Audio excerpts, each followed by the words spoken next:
Biz bugün sizge kildik, bik bayakizde kullanıp kildik. Lakin siz uylamağınızda bular bizge akıl öğretirge kelgenler eken deyip. Biz ödebit bilgenlerdi, biz üfüle yaşagaz, halk bilen köbürek aralaşkas, belki sizge karagında köbürek bilebid. Şuğa ödebit bilgenlerdi sizge yetkirige deyip.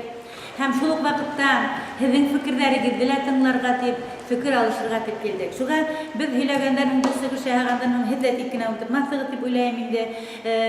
Bizim men fikir alışırga, bu fikirleri girdi aytırıcı deyip uylayayım. Min özümdün sığışımda bugün köbürek terbiye meselesine tutalip bitirgeydim. Çünkü ihtibar ettiğim, bugün terbiye meselesi şul tiklim keskin tüs aldı. Belki ol baynazarda bir yanda edilmeydi. Lakin barabir televizor karayağıd işitehizdir, okutusuğa atkan, esahin tukmagan, okutusunu tukmagan suraklar köpeydi bitindi. Mine bu gajab halder, bizim Sovetler Soyuzu'nun resey tarihinde bulmagan halder, hem biz şu korkunuz halderge kunigip de barabir buğayındı. Şul terbiye meselesi bugün şul tiklim keskin tura, şular turağında da biraz ben heylaşıp getirge deyip oylayayım. Kızgansıға karşı bugün mağarif turağındağı zakonlar ellerini terbiyege ihtibar bilmeni. Ular köbürek bilim aluğa, balalarda buzğa indirüge, mına şuğa basım yahaşlay, bitna şul yegini alayık. Ularga bugün, işeptir bugünkü zakonda, bugünkü ötte oturgan, Meskev'de oturgan, hem şulay bugün Başkurstan'da ötte oturgan kişilerin terbiye meselesi bugün ellerini bursamay. Lakin o bursu yasak. Çünkü problema oru şakıldatıp işip kağa problema bugün. Bursu yasak. Bir yakın aralar, bulturalar hud bulasak, hud başlandı indi o. Çünkü федеральный государственный образовательный стандарт деп бетінде, сол федеральный стандартта духовно-нравственное воспитание деген айрым бөлік бар. Айрым бөлік бар, ләкин бұлары бүгін толығынса ішлей деп айтып болмай. Оланы кружоктарға ғана қайтарып қалдырдылар. На самом деле, іш біздің бейректе қорқыныс һәм таран тұра. Мына бүгінгі конференцияның, бүгінгі сұрашының темасында біз алдық шулайрақ етіп, балаларды тәрбиелеуде этнокультураның, халық педагогикасының ролі деген теманы алдық. Мына қазір көтеріп нейтердер, мына өткеріп, яйлап күрәтердер, мен оларды оқып тұрмайым слайдтарда, мен алдым, теге бүйік педагогтардың, рус педагогтары, чех педагог Каменский педагогтардың әйткен хүддерін алдым мен. Халық педагогика турасындағы әйткен хүддерін алдым. Шуларға ихтибар етіп, менілі тыңлап, шуларға ихтибар етіп, ұлтырығы деп ойлайым. Сыныпта бүті білдәлі педагогтарда халық педагогикасының ғилми педагогиканы байыта, толыландыра, оның негізін тәшкіл етіп есеплегендер. Чөнки бұл дұрыс деп ойлаймын, олар дұрыс айтты. Чөнки біздің бүгінгі язылған, бүгін педагогиканы меңерлеген диссертация яқлана. Ләкин әлі халық педагогикасынан да матурырақ педагогика жоқ. Шулай тоқтысылар. Халық педагогикасынан да әйбетрәк педагогика уйлап табылмаған. Хәтта диссертациялар яқлана, хезмәттәр языла, ләкин улардың бүгін бірі біздің араға инеп, таралып кете алмайды. Не үшін шулай? Чөнки халық педагогика ол буаттарын алынған. Біздің башқұрт халқы бұрындан яшай, 100 жылдан хына өткен педагогика бүгін біздің халық педагогика есептеледі. Hem dediler şu pedagogika negedinde terbiyelегендер, Allah'a şükür biz sizin bilen normal kişiler bulup, heybet kişiler bulup, bu da bizim burasımızda bu dünyaya kilgesi, nişlerge teşkili burasımızda öteydi. Buna şu halk terbiyesi arkasında bileyim. Tevfikli, eşeğer, yardımsız, namuslu balalardı, tek gayleler hem halk pedagogika negedinde gene terbiyeler bular diyen benim bik inanganmın hem sizlere misallar keltiralım. Ушинский, Сухомлинский, Макаренко деген ғалимдардың өз сөздеріне ихтибар етілді. Мен білем, бүті ата-әсәләр дә хыяллана. Келәсәктә оның баласы тәртипле булһын, укымышлы булһын, зур гына урында эшләһен һәм үзен киләсәктә үзенә таяныс булһын. Шулай бит. Bir ата-әсәлә балаһын киләсәктә сыкһын да китһен дә әллә кайда йөрһен, мине белмәһәләр ярар, лиш бу укыган зур кеше булын дипмәй. Һәр ата-әсәнең күңелендә ята. Киләсәктә балам миңа таяныс булырмы? Картайган көнемдә мине карармы? Нишләр икән дигәнне шундай ята. Безнең һәрберебезнең теләгебез шул. Һәйбәт, үзебезгә таяныс булырдай балалар тәрбияләү. Кеше алдында йөрде кызартмай торган. Без горурлана алырлык балалар тәрбияләү безнең дә хыялыбыз. Шулай бит, килешәгезме минем? Бүтә дә хыялланабыз шуна. Ләкин менә шул баланы нисек тәрбияләргә? Менә шундай мин әйткән балалар, менә мин удак йыллар мәгариф системаһында эшләнем, 12 ел гына мин мәгариф министрлыгында эшләнем. Менә хәзер Курултайда 4 ел эшләйм һәм шул мәгариф белән шөгыльләнәм. Уга тиклем кала мәгариф идараларында эшләнем, мәктәптә укытучы булып эшләнем. Минем бөтә гомерем мәгарифкә арналган. Һәм мәгарифтә эшләгәч, бик күп хынаулар, бик күп балаларны күреп йөргән кеше буларак, кайбер хыгымталар эшләй алам. Менә минем иң тәүге хыгымтам менә ошо тәрбияле туган телде, халкыбыздың традициялар, шул исәптән менә ата-әсәһен кадерләгән, өлкәннәрне кадерләгән, эшсән уңган балалар менә ошо үзебезнең халык традициясын нык тоткан гаиләләрдә тәрбияләнә. Элек мәктәпләргә мин күп йөренем.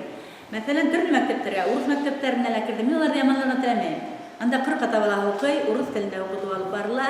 Һәм килем башкорт яки татар мәктәбенә, суаш мәктәбенә киләм. Милли мәктәпләргә инһәм, балалар матур итеп исәнләшә, һиңә юл бирәләр. Һәрбере исәнләшә, менә икеләшеп киләләр, һәрбере һаулаша, һаумыгыз, исәнмесез анда һаулашып үтәләр. Урыс мәктәбенә инһәм, мин тәнәфес вакытында инмәскә тырыша торам. Чөнки унда барып инһәм, балалар шул хәтлем йөгерешә, күзләренә ак-кара күренмәй, улар һине бәреп йыгып китергә мөмкин. Кабат-кабат карай торганым, нишләп шулай икән, ни өчен шулай икән дип кабат-кабат уйлай торганым. Именно аңланым. Менә шул чөнки башкорт милли мәктәптә үзенең туган телен һанлаган, үзенең халкының традицияларын һанлаган ата-әсәләр балаларын милли мәктәпкә бирә. Һәм уларның балалары тәртипле. Балалар тәртипле булгач, мәктәптә дә тәртип бар. Менә мин шуны күп еллар ыллык тәҗрибәмдә һынаным.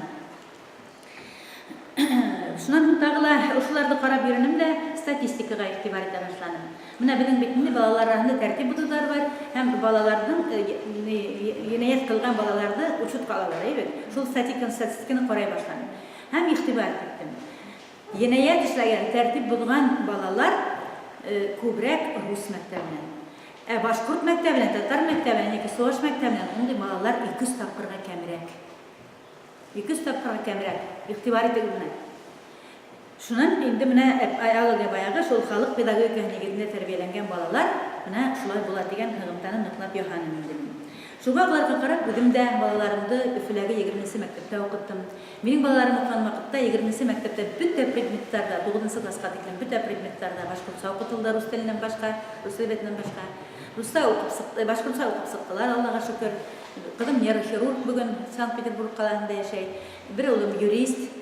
Һәйбәт юрист булган өчен Сочи каласына сакырып алдылар, Сочи каласында эшләп йөри бүген. Бәләкәй улым программист. Башкорт телен бик һәйбәт беләләр, башкортча матур китаплар укыйлар. Һәм уларга югары белем алырга, Бирәһе улар филология буенча гына китмәгән, башкортча укыгалар да тулыһынча, өйдә тик башкортча гына һөйләшсәк тә, уларга менә шундый төрле юнәлештә белем алырга, ул туган телде белү, туган телдә һөйләшү, туган телдә укып бер дә камасауламаны. Шуяктагыла әйтәм инде, балаларым бик акыллы, эшкә тәртипле булып үтте. Монда мин үземнең генә түгел, мәктәптең дә хезмәтен күрәм. Мәктәпкә лә бик рәхмәтле бит. Кыргызстанга каршы бүген безнең ошондай тәртипле күренештәр башкорт авылларында да күбәйде. Менә карагыз әле. Элек безнең халыкка бөтенләй хас булмаган нәмәләр барлыкка килде. Баланың баш тарту булһынмы? Әсәһенең пенсиясын талап, өйдә эсеп эшләмәй яткан әзмәүрдә ирләр булһынмы? Яки теләһәнчә биргән әсәйләр булһынмы? Без ошоларга күнегеп киттек. Игътибар итегез, без уларга күнектек һәм әйтәбез. Заманы шулай бит инде. Ничек заманы шулай булган? Ул заманда менә без, ошо заманда яшәгән кешеләр эшләйбез. Без эшләйбез ул заманда. Заман тут ни при чем. Без монда при чем. Аңлайсызмы? Ана шул үзебезнең халык бала тәрбияләгәндә, халык традицияләреннән китү, халык традициясын ситләшү аркасында килеп туган хәлдәр. Мин яңарак түгел, бер 5-6 ел элек Мәскәүдән культура каналы бар, карайсызгыз, бәлки культура дигән канал бар бит инде. Шул каналды карап утырганда яңлыш кына бер нигә килеп сыктым. Мәскәүдән галимдары менә шу тәрбия мәсьәләсе буенча түңәрәк үтәлмә тапшыру бар инде. Улар Чечен Республикасында балалар йортлары юк һәм картлар йортлары юк. Ни өчен дигән сорауга җавап бирде.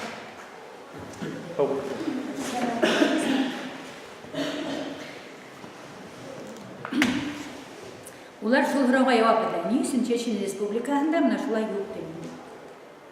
Ысынлап та Чечня бит инде күп күрде. Шулай бит, бик күп күрде, бик күп кеше үлтерелде, бик күп балалар ятим калды. Ләкин шуга карамастан, унда балалар йортлары юк. Сөнки ата-әсәһе унда баланы ташлау, эсеп бирү дигәне бөтенләй юк. Ата-әсәһенең фаҗигале һәлак була икән, уның балаларын тәрбиягә тугандары ала. Безнең халыкта әле шулай булган, шулай бит. Безнекеләр бер касаны бирмәгән, асрауга кайда булса да биргән тугандары булган, ләкин уны кайдар җибәрү дигәне булмаган. Яки менә карттар, балаһы юк, или балаһы һәлак булган кайдалыр, бер карт әби яки карт караусыз калган, уны да карттар йортларына бирмәйдәр. Уны тугандары тәрбиягә ала. Менә улар Мәскәүнең галимнәре ни өчен шулай? Ни өчен башка ердә улай түгел? Ни өчен Мәскәүдә менә шундый хәлләр, ни өчен Чечняда шулай? Җавап бирде. Сөнки чечен халкы безнең туган телен, безнең традицияларын, халыкның педагогикаһын шул хәтле нык хаклай. Менә шуның өчен дә уларда тәрбия менә шундый хәлгә кимәлгә куелган һәм уларның менә ата-әсәгә шул хәтле көчле, хөрмәт көчле. Бик күп әдәбият укыдым мин тәрбиягә иде. Беренче тапкыр сыгышы һәм бик урында сыгышты һәм бик әдәбият укыдым һәм бер нәмәгә инандым. Ысын тәрбия. Үс баганага нигездән. Ысын кеше үтерәбез дигән үс нәмәгә игътибар итәргә тиешбез. Уның бере балаларга хезмәт тәрбиясе бирү. Безнең һәрберебезгә элек булды хезмәт тәрбиясе. Без балаларыбызның, безнең һәрберебезнең обязанность бар иде. Шулай бит. Шуны үтәмәйсә, урамга уйнатасыбыз булмай. Икенчесе, безнең ышану, инаныс, буш тәрбия, дөрес тәрбиянең бире инаныс. Бүгенге көн безнең элек Совет заманында коммунистик идеаллар бар иде, без шуга ышана идек. Хәзер безнең ул коммунистик идеаллар юк, ләкин безнең дин бар. Баланы нисек булалы Аллага ышандырып, әдрәк Алладан куркырга өйрәтергә кирәк. Икенчесе инаныс, өченчесе менә ошо өлкәннәргә хөрмәт, безнең гореф-гадәтләргә, традицияләргә хөрмәт. Менә ошо үз нәмәгә таянһак, без балаларны һәйбәт балалар итеп тәрбияләсәк. Менә бу бөтә ерләр бар. Ул безнең халкының хас түгел, ул рус халкында да бар, ул суаш татар халкында да шулай ук шундай ук нигездә тәрбияләгәннәр. Менә уруктарның староверларын алып караган, уларның менә шулай ук береке һәм менә шулай үз нәмәгә нигездәнә ысын тәрбия дигән нәмә. Менә шуларны исәпкә алга гына дигән миндән хәбәр үтәмиз. Тагыла Хуңгы елларда халыклар арасында, безнең Рәсәй халкы арасында балага югары белем бирергә кирәк, бала югары белем биреп, авылдан китеп, әллә кайда эшләп йөрү дигән хыял, ынтылыш халында, халкның күңелендә. Без һаман да шуга ынтылабыз. Без беләбез, безнең балабыз яхшы укыга, рус телен һәйбәт белә. Бер престижный вузга инеп китеп, һәйбәт кенә белем алып, һәйбәт кенә урынга барып эшкә урынлашыр дип хыялланабыз. Хыялларыбыз шулай. Безнең бөтәбезнең дә хыялыбыз шулай. Һәйбәт кенә ягыны бирдерәбез дә, һәйбәт кенә вузга индерәбез дә, һәйбәт кенә итеп бер эшкә урынлаштырабыз да, ул баксалы эштә яшәй, безгә ярдәм итеп дип хыялланабыз. Һәм ошо нигә беренче урынга аксаны куя башладык. Мин акса эшләргә тиешем, акса. Безгә ул аксаны телевидениедән индерделәр. Һәм безнең бүгенге көндә мәңгелек кыйммәт, рухи кыйммәт күп кешенең хәзер күп гаиләләр иң беренче урында рухи кыйммәт буларак акса иде. Безнең халыкта шундай әйтем бар, акса кешене боза. Японнарда да шулай ук әйтем бар. Кайда акса беренче урынга сыга, шунда эшләр кирегә китә дигән әйтем бар. Беренче урында булырга тиеш намус, җаваплылык, эшчәнлек, сәламәт тормышка ынтылыш булырга тиеш беренче урында. Акса түгел. Кызганычка каршы менә бүген ошо тур хата безнең бик күп гаиләләрдә тормышка ашырыла. Шуга мин тагы бер тапкыр сезгә игътибарыгызны юнәлтер идем. Тагы бер нәмәгә. Безнең халык арасында нишләптер бала русса белһә, ул белемле була дигән фикер алынган. Бала русса һәйбәт булһа, ул белемле дигән. Ул дөрес түгел. ЮНЕСКО әйтә, ЮНЕСКОны беләгез, ЮНЕСКО бик күп йылдар тикшерүләр үткәрә һәм шундай фикергә килә. Бала әгәр дә башлангыч белемде туган телендә алмаһа, уның фикерләү һәләтенең үсеше туктала. Мәсәлән, һин өйдә башкортча һөйләшеп йөргән балаларыгыз килеп русча укый башлай икән, ул тәүлә рус телен өйрәнә, предметты түгел. Һәм ул фикерләй алмай, уның фикерләү куәһенең үсеше туктала. Был минең һүзем түгел, был ЮНЕСКОның тикшерүләренең һөҗүмтәһе. Игътибар итегез буга, игътибар итегез. Был беренче булды. Икенчедән, әгәр дә рус телен белү генә нык белемле итһә, бүген бөтә ул балалары ла югары белемле булып, әллә кайдарда эшләп йөрер иде. Күп осракта бүген, күп урында Дур уңыштарға өлгәшә башкорт балалары, башкорт мәктәбендә белем алган башкорт балалары, татар мәктәбендә белем алган татар балалары бүген уңышка ирешә. Ни өчен дигез? Чөнки телдәр, языки, это знаковая система диләр. Знактар системаһы телдәр. Ә кеше ни тиклем телде күбрәк өйрәнә, ни тиклем телде күбрәк белә, унда уның интеллекты шул тиклем югары була. Шуға бүген без балаларыбыз алдына шундай бурыс коярга тиешбез. Әгәр алар акыллы кебек килһә, бурыс коярга тиешбез. Улар туган телде бик һәйбәт белергә тиеш, так һәм юк, кәсер дигән һүзләрне белергә тиеш, улар һилте дигән һүзләрне белергә тиеш, туган телебезне бик һәйбәт белергә тиеш. Һәм рус телен белергә тиеш әлбиттә. Рус телен белү безгә аптырарга түгел. Бүген безнең бәләкәй генә балаларыбыз да русча һөйләшә, чөнки көне-төне мультфильм карый, шулай бит. Көне-төне мультфильм карый. Һәм шул вакытта инглиз телен белергә кирәк. Һез онытмагыз шуны. Ошо өс телде белә икән, һезнең балагызның интеллекты югары буласы. Хәзер мин һезне кыскасы гына бүген вузларга бәйле ниндәй ситуация белән таныштырып китәм. Бүген бер егет өйбез. Егет бирегә кирәк, шуңа русча укырга кирәк дигән бер бүздә әйтәбез. Кызганычка каршы мин уйлыйм, егет узак бармаясак. Чөнки Мәскәүдә Рәсәйдең программа бар. Программа развития образования дип атала. Программа развития образования на 2013-2020 годы. Что это значит? Программа развития образования. Шул программа развития образования языла. Бүген бик күп балалар, бик күп студентлар укып сыгалар югары белем алып, ләкин үзләренең белеме буенча эшләмәй. Улар хәтта шундай цифра китерә, 55% студентлар бүген үзләренең белеме буенча эшләмәй. Бездә лә шул хәл. Бик күп юристлар, экономистлар бүген эшләй, меңәрләгән экономист һәм юристлар эшләй. Был факт. Был минем уйдырма түгел, был факт. Безнең бик күп математикларыбыз, физикларыбыз, филологлар бүген Леруа Мерлендә эшләй, Магнитта эшләй, Икеяла йөри. Шулаймы? Изармынмы? Әнимәгә шул хәтле мантылар югары белгән. Менә шуны Рәсәй белеп, 2020 елга тиклем вузларның һанын 40%-ка кыскартса. Бүген бюджет урындар шул тиклем нык кыскартыла.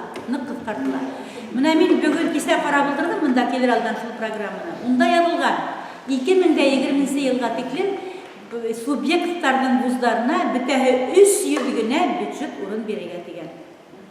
Вузларның, субъектларның вузларына 300 генә бюджет урын бирергә. Димәк, безнең нефтяныйга, авиационныйга, аграрныйга, медицинскийга, БГПОга, БГОга бөтәһе бирелгән. Стәрлетамак һәм Бирскийлар бар, еще Сибай бар. Бирелә бөтәһе 300 генә урын бирелсәк 2020 елда. Һәм Мәскәү һәм вузларына, Санкт-Петербург вузларына 500 урын бирелә уларның вузларына. Күрәгез нисек әд? Бик әд. Димәк, киләсәктә бүген вузларга инеү күбрәк коммерция нигезендә булачак. Коммерция нигезендә. Ә бүген иң аз түләү 67 мең. Иң аз түләгән факультет бүген 67 мең. Ел һайын түләргә 67 мең. Менә ошыларны уйлайм, менә һез просто белергә тиешсегез. Бүген менә быел журналистика факультетына, БГУның журналистика факультетына бер бюджетный урында юк. 100 менә 5-6 еллык кенә 100 кеше кабул иткән башкорт филология факультеты быел 15 кеше кабул ителсә. Алдагы елда Роман Германский факультетка, Рус филология факультетына һәм башкорт филология факультетына БГУлар бөтәһе 22 урын бирелә. Менә үзе уйлап карагыз. Менә шундый хәлдә, һез уны белергә тиешсегез дип уйлайм, белергә тиешсегез. Как бы это печально не было, без шуңа киләбез. Ләкин, бу шунырга кайгырга кирәкмәй дип уйлайм. Бүген бакалавриат дигән әйбер бар бит инде. Прикладной дигән, прикладной бакалавриат дип әйтәләр. Балалар мөмкин тиклем үзләренең нәйһен итергә тиешләр, ошо тормышка яраклаштырырга тиешләр. Чөнки бүген бөтә вузга ориентир тоттук, ә менә мин яңгырап кына газетта объявление күрдем. Югары категориялы фрезеровщик кирәк, зарплата 55 мең. Но фрезеровщик юк. Бөтә югары белем алдык та леруала нидә йөрибез. Ә фрезеровщик юк. Шуның өчен мин уйлайм, менә безгә, без башкортлар ер кешеләре. Бүген миңа бик нык охшаны менә Байназар мәктәбенә. Улардан ат егергә өйрәтеп, хыйыр малы тотып, менә балаларны шундый авыр сұрақтар выживание дигән школа выживаниеләрнең булуы менә миңа бик охшаны. Безгә балаларны яйлап кына ергә лә йөртергә кирәк. Экономистик белем дә бирергә кирәк. Менә бүген безнең ердән килеп үзбәктәр, азәрбайҗаннар безнең ергә килеп үстереп, хатып, байып яталар. Безнең егетләр Себергә йөри. Чөнки без үзебезнең продукцияны продвигать үстерәбез белән. Мин башкортты ялкау дип әйтмәйм, без ялкау түгел. Без егәрле халык, без уңган халык, без тырыш халык. Ләкин бездә ана шул таргашлык юк. Шуны үстерергә кирәк, өйрәтергә кирәк егетләргә. Менә мин һезгә бу ниндәйрәк ситуация илдә барганын кылгансыз менә аңлаттым. Киләсәктә балаларны тәрбияләгәндә менә ошыга игътибар итәгез дип уйлайм. Әлегә баягы, әгәр дә бер менә кызганычка каршы Субханбулда ла, Байназарда ла балалар баксагында тәрбия рус телендә бара дип ишеттем, шулаймы? Нисек инде сап башкорт авылында тәрбия рус телендә барырга тиеш. Бу дөрес түгел. Субханбулда булды, нидә булды? Мин тагыла бер генә ихтибар кылдырайм. Монда ярашлы, балалар баксагында кайда сайлый? Минем башкортса, нидә бергән, нидә сайлый. Менә сайлый билегез бар. Юк башкортса. Башкортсанмы? Рәхмәт улай. Кайдарысы? Менә бер курултай эргәһендә мин бер генә ихтибар күп беләм. Бер генә ихтибарлаймда. Бер курултай эргәһендә ата-әсәләр комиссия оештырдык. Хәзер ул турында менә һезнең якташыгыз Руслан Биккинен һөйләр, Руслан Хайдар улы. Мин ни өчен без ата-әсәләргә оештырдык? Чөнки бүген ата-әсәләргә бик зур полномочиялар, власть бирелгән һеҙгә.